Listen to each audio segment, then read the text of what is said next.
Developmental phases in the living things. The offspring of all the living things resemble their parents to some extent. Animals and plants resemble their parents. Humans' offspring resemble humans, and the mango plant is similar to a mango tree.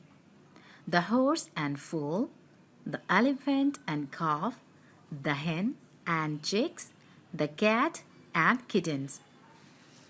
Offsprings of some animals, when hatched from eggs, do not resemble their parents in the beginning, but after some time, their shapes resemble their parents. Life cycle of a butterfly: egg, larva, pupa, butterfly, adult. Life cycle of a frog: eggs, tadpole, larva, changing shape of tadpole, adult frog. The hen lays eggs. She sits on eggs for 21 days. It is called incubation. After 21 days, chickens hatch from eggs.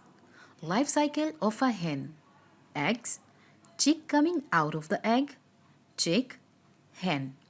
Growth of plants: a seed gradually grows into a plant.